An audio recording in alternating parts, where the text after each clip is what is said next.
Kalian suka makan sumsum kikil bakso? Rasanya bikin kecanduan deh. Pengen nambah dan nambah lagi. Paling enak disantap dengan kuah kaldu yang gurih. Sumsum tulang sapi ternyata sangat baik untuk kesehatan dan kulit bisa lebih awet muda loh. Bahkan kandungan glukosaminnya bisa membuat persendian tetap lentur.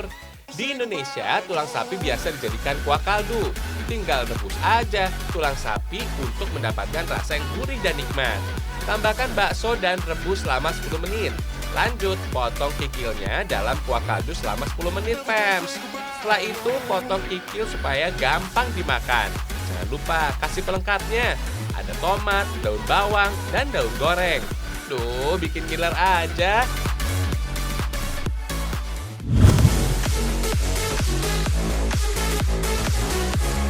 Balik lagi ke Sumatera Barat, Pems. Dari Kabupaten Pasaman, ada sajian lele asap asam durian. Kebayang gak tuh gimana daging lele asap berpadu dengan asam pedas kuahnya? Dijamin, minta nambah deh. Hahaha. Pems, rasa asam pada hidangan ini berasal dari buah durian yang difermentasi. Biasanya sih dikenal juga dengan nama tempoyak. Campur semua bahan menjadi satu ya. Masak deh sampai mendidih. Sekarang masukkan lele asap, jengkol, dan terong, Pems. Biarkan sampai kuahnya mengental. Nah, lele asap asam durian siap dinikmati. Ternyata nggak cuma ikan laut aja ya, ikan lele juga bisa diasapkan juga. Proses pengasapan lele juga nggak sulit kok.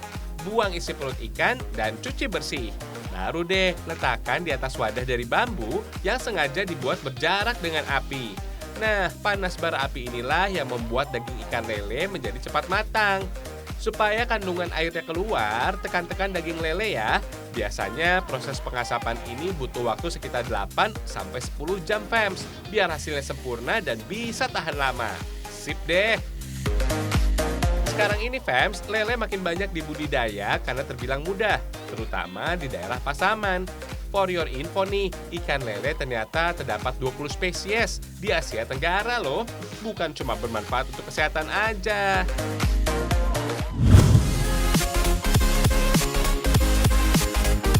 Nah, kuliner khas dari Kabupaten Buleleng ini namanya serapah, Pems.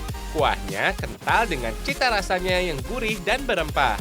Tekstur dagingnya juga lembut, Pems. Pas banget dipadukan dengan bumbu serapah yang manis dan pedas.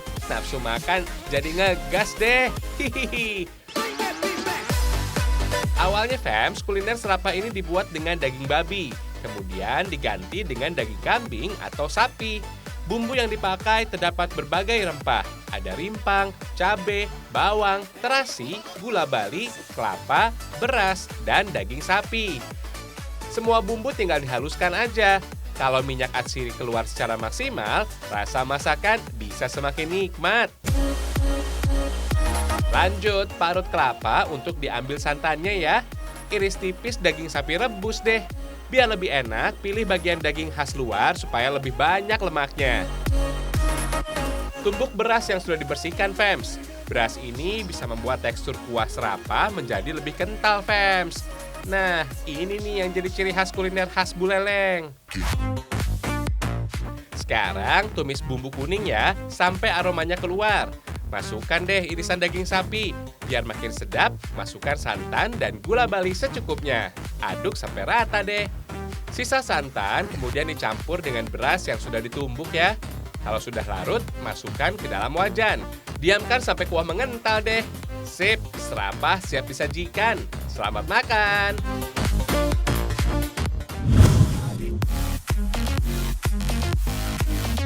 Dari Kabupaten Poso, Sulawesi Tengah, ada olahan ikan yang dimasak pakai bambu. Ini dia, sogili woku bambu. Kuliner ini terbilang spesial, Pems. Biasanya disajikan dalam acara khusus aja. Rasanya gurih dan berpadu dengan rempah. Bisa bikin selera makan meningkat tuh. Nah, bumbu rempah yang melimpah ini bisa menetralisir bau amis ikan sogili, Pems. Biar aroma amis sirna secara maksimal, beri air perasan lemon dan garam. Disusul bumbu halus tadi. Beri irisan tomat, serai, daun bawang, daun kemangi, daun jeruk, daun pandan, dan daun kunyit. Aduk ya, biar bumbu meresap sempurna ke dalam daging. Kalau mau rasanya makin enak maksimal, diamkan daging sogili selama semalaman. Langsung aja masukkan ke dalam bambu. Biar nggak tumpah, tutup bagian ujung bambu dengan batang pohon pisang. Langsung aja dibakar, fams. Proses masak ini butuh waktu sekitar 1-2 jam, fams. Meski dimasak tidak menggunakan air, sogili woku bambu ini memiliki kuah, fams. Soalnya daging sogili mengandung air. Kalau uap asap sudah keluar, sogili woku bambu sudah matang. Sedapnya.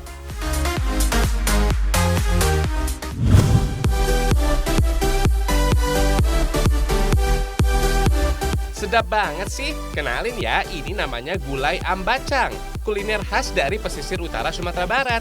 Cita rasanya gurih. Terdapat aroma khas ambacang, fams. Lama nian. Sekarang kita kupas ambacang dulu ya. Lalu gosok daging buah dengan daun kemuntang untuk menghilangkan getahnya. Supaya bebas gatal ketika disantap. Tinggal potong buah dan cuci bersih deh. Lanjut, halusin cabai rawit, bawang, dan kunyit. Proses menghaluskan bumbu ini bisa membuat minyak atsiri bumbu keluar secara maksimal.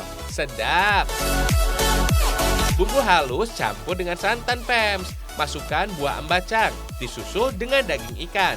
Oh iya, jenis ikan yang dipakai bisa menyesuaikan selera ya. Bisa pakai ikan mas atau ikan nila, fams. Kalau aroma nikmatnya sudah tercium, tambahkan kembali buah ambacang. Aduk terus supaya santannya nggak pecah, fams. Nah, gulai ambacang siap disajikan deh. Siapa mau coba? For your info nih, ambacang atau bacang sebenarnya sejenis dengan buah mangga, fams. Bedanya, ambacang mempunyai aroma yang khas, lebih harum dari buah mangga. Teksturnya juga lebih berserat tuh. Ambacang punya banyak manfaat, fams. Bisa mengatasi dehidrasi, menjaga stamina tubuh, melancarkan peredaran darah, dan bisa menjaga berat badan.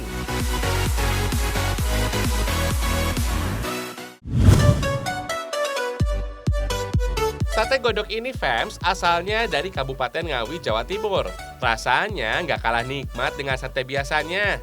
Cita rasa daging ayam kampung yang kenyal dan empuk digodok dengan bumbu rempah dan santan. Gurih dan bikin selera makan menggelora. Nah, bumbunya sudah komplit nih. Bumbu yang dipakai ada 3 jenis. Bumbu untuk ngerebus ayam, bumbu untuk digoreng, dan bumbu kuah sate.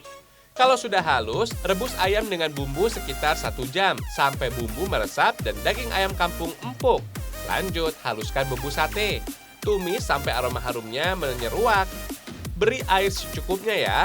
Masak lagi deh sampai semua bumbu meresap. Kalau warnanya sudah kekuningan, langsung angkat aja deh. Lanjut, potong-potong daging ayam, fams. Tusuk deh dengan tusukan sate. Sebenarnya sih daging ayam ini sudah bisa langsung disantap. Biar lebih nikmat, kasih kuahnya ya. Nah, ini dia bumbu yang digunakan untuk kuahnya. Setelah ditumis, kasih air dan santap supaya lebih gurih. Istimewa, dijamin nikmat deh.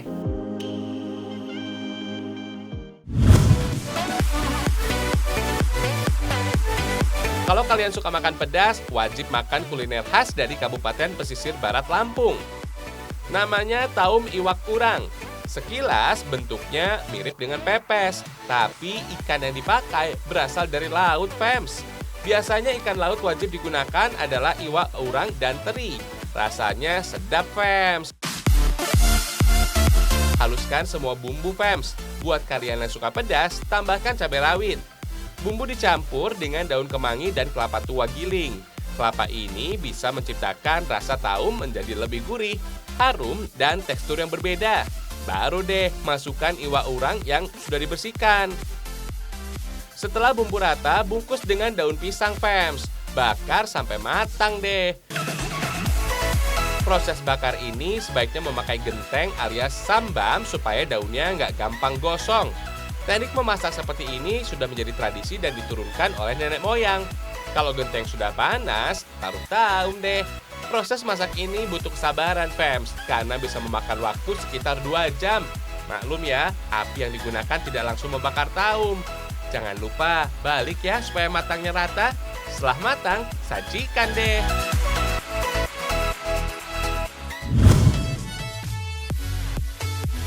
Sekarang waktunya ngemil nih. Brownies kulit pisang dari Bandar Lampung bisa jadi pilihan loh. Tampilannya juga cantik ya. Keistimewaan brownies tepung kulit pisang ini, kalian jangan takut gemuk karena kulit pisang bebas kandungan gula. Kreasi dari tepung kulit pisang ini aman dikonsumsi setiap hari loh.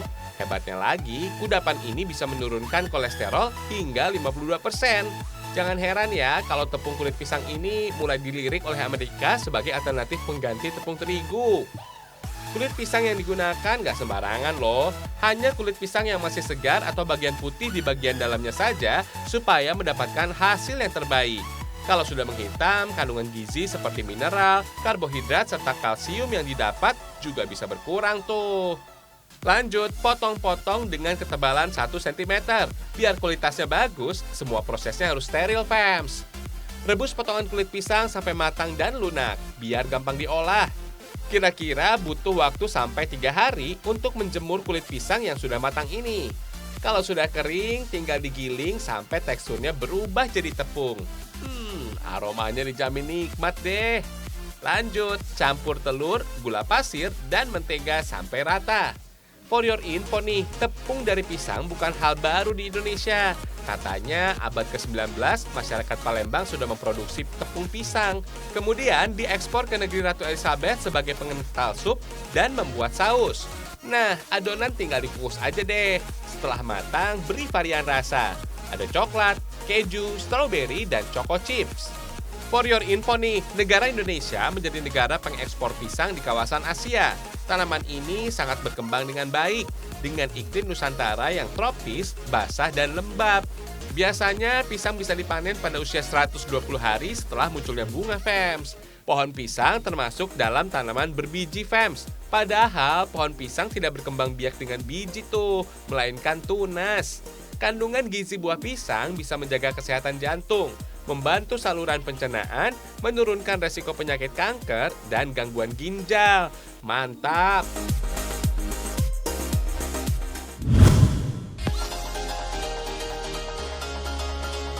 Menu ini disebut dengan tumpi banang-banang, fams. Kuliner tradisional khas dari Jeneponto, Sulawesi Selatan. Kue ini sebenarnya punya nama lain di beberapa daerah. Di Aceh disebut dengan kue kara. Kalau di Kabupaten Selayar dikenal dengan nama uhu-uhu. Nama tumpi banang-banang karena bentuknya seperti benang-benang kusut, fams. Bahan utama untuk membuatnya ada tepung beras, fams. Agar hasil kuenya lembut dan renyah, beras yang ditumbuk harus disaring dulu ya. Biar nggak ada lagi gumpalan pada tumpi banang-banang. Nah, supaya jajanannya lebih sehat, pakai tambahan gula merahnya, fams. Gula merah yang terbuat dari nira pohon enau memiliki kalori yang lebih kecil daripada gula pasir. Meski kelihatannya sepele, ada beberapa hal yang harus diperhatikan untuk mematangkan adonan tumpi banang-banang. Gunakan minyak yang super panas untuk menggorengnya, supaya tekstur adonan garing dan gak banyak menyerap minyak. Keunikan kue tradisional Jeneponto ini ketika dicetak dengan kaleng yang diberi lubang. Nah, kaleng yang sudah diberi tambahan gagang kayu ini digantung pada seutas tali agar mudah mencetak adonan. Lubang-lubang ini berfungsi untuk keluarnya adonan, fams. Selanjutnya, tumpi banang-banang harus dimasak hingga berubah warna kecoklatan. Lembaran kuliner khas Jeneponto ini kemudian dilipat, fams, lalu gulung, fams. Proses ini harus dilakukan di atas wajan ya. Kebayang dong gimana panasnya? Meskipun kurang populer, kue ini jadi kebanggaan warga Jeneponto loh. Dengan tekstur yang renyah dan cenderung rapuh, memudahkan siapapun untuk mengkonsumsinya.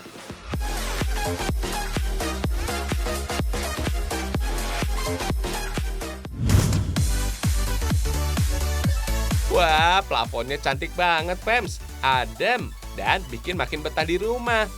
Kerajinan khas dari Kabupaten Ngawi, Jawa Timur ini anyaman plafon bambu hitam. Cara bikinnya, ukur bambu sesuai ukuran yang diinginkan, fams. Bersihkan juga setiap ruasnya dengan pisau supaya mulus dan rata. Untuk bagian batangnya disikat sambil dibasahi ya, supaya lugut atau merang bambu hilang. Soalnya bisa bikin gatal nih. Berikutnya, belah-belah bambunya. Tipiskan juga untuk mendapatkan ketebalan yang diinginkan untuk dianyam. Kelihatannya sih sederhana, tapi perlu keterampilan ekstra untuk menganyamnya. Bambu hitam memiliki warna dan corak alami, fams. Cocok dijadikan bagian depan anyaman bermotif. Untuk membuat satu bagian plafon dari anyaman bambu ini butuh waktu 2 hari pengerjaan, fams. Kalau satu ruangan penuh yang cukup luas, bisa 1-2 bulan pengerjaan. Biar hasilnya rapi dan maksimal. Mantap! Kelebihan dari anyaman plafon ini mudah diganti pada bagian yang rusak, fams. Jadi nggak perlu bongkar semuanya deh. Jelas biaya perawatannya pun nggak besar ya, fams. Anyaman plafon ini mulai dilirik masyarakat karena bisa membuat suasana rumah menjadi lebih sejuk. Harganya juga lebih murah dibanding plafon dari gypsum, fams. For your info nih, Ngawi berasal dari kata awi yang memiliki makna bambu. Gak heran kalau tanaman bambu ini banyak tumbuh di sekitar kabupaten ini. Jenisnya juga macam-macam, fams. Salah satunya adalah bambu hitam.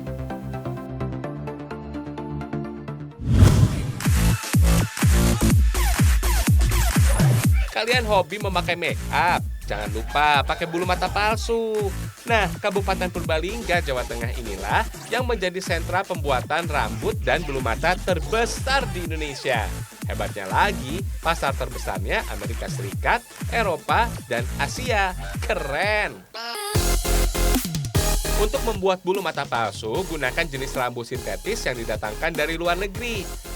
Knitting menjadi awal pembuatan bulu mata palsu ini, fams. Proses ini adalah merajut rambut sintetis. Kemudian dilanjut pengecekan tebal, tipis, panjang, pendek, dan kesamaan jaraknya.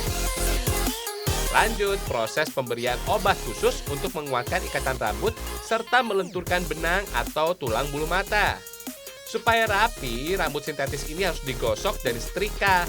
Baru deh potong rambutnya.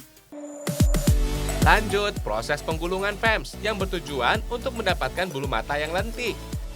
Kemudian bulu mata palsu ini di oven dengan suhu mulai dari 60 derajat sampai 100 derajat Celcius selama 30 menit, fams, supaya rambut sintetis awet dan tahan lama.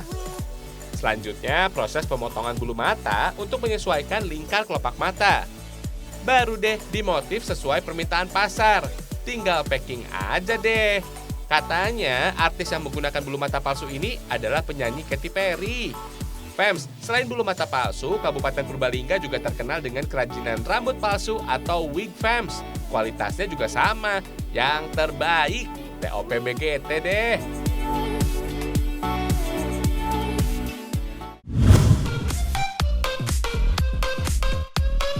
Meski pandemi COVID-19 belum usai, sejumlah tempat wisata memang sudah dibuka.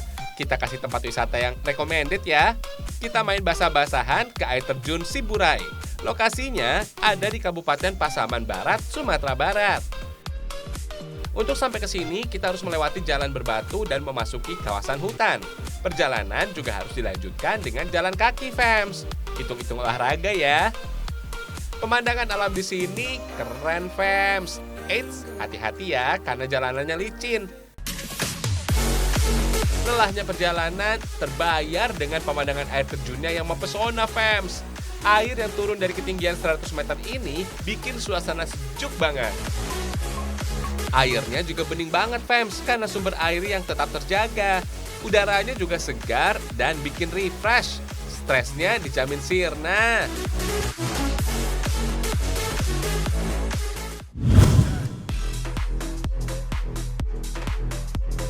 Masih jalan-jalan nih, kali ini kita ke pantai di daerah Tobasa dan Samosir, Sumatera Utara. Uniknya, pantai ini rasanya bukan asin, melainkan tawar, karena masih bagian Danau Toba. Danau terluas se-Asia Tenggara ini terbentang melewati 7 kabupaten di Sumatera Utara. Luasnya yang mencapai 1.100 km ini membuatnya terlihat seperti lautan. Panorama yang ditawarkan sungguh luar biasa loh. Air yang tenang berpadu dengan barisan bukit yang berselimut kabut tipis, serta pasir yang putih, sangat memanjakan mata deh. Buat yang mau seru-seruan, bisa main sepeda air dan rolling donut, fams. Buat yang suka eksis, banyak spot menarik yang bisa dimanfaatkan jadi latar belakang foto kalian. Ciamik deh. Tapi ingat, kalau liburan tetap menjaga protokol kesehatan ya, supaya rantai virus COVID-19 bisa terputus. Jadi, liburan bisa semakin tenang. Kalau udah seru-seruan begini, tetap harus waspada ya. Selamat berlibur!